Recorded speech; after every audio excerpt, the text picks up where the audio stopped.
Amid reports of heavy fighting between Sudan's armed forces and the rapid support forces in and around Al-Fasher, civilians are bearing the brunt, with the UN pointing to devastating consequences for the 800,000 civilians trapped there.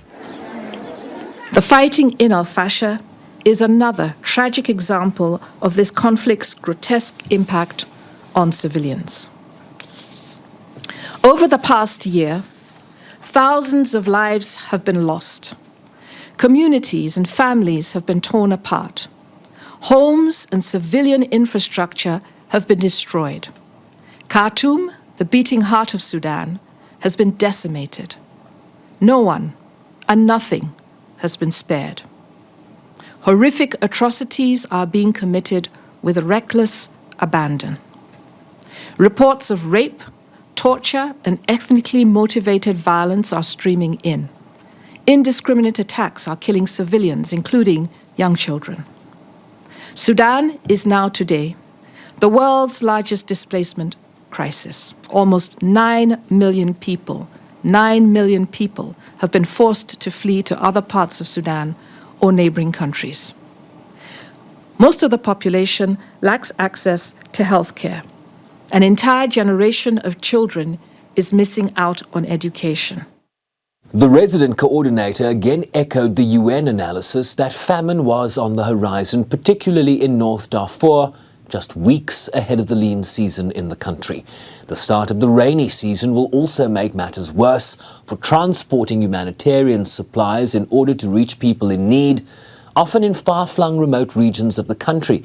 That access has been hamstrung for months by what the UN describes as unacceptable obstacles, both across borders and across battle lines.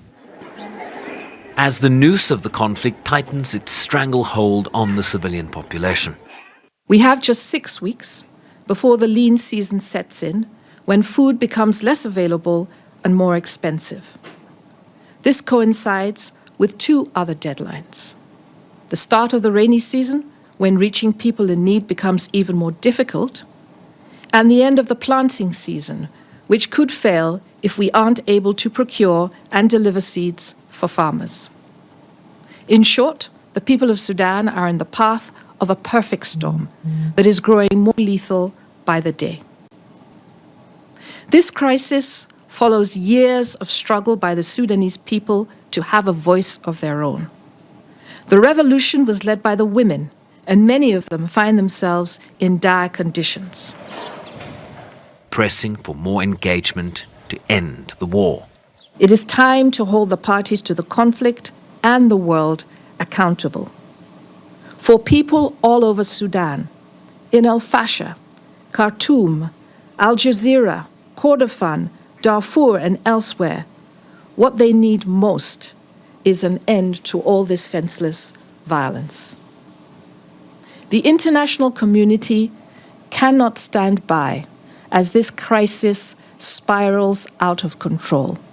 It is time for increased advocacy, increased attention, and increased resources.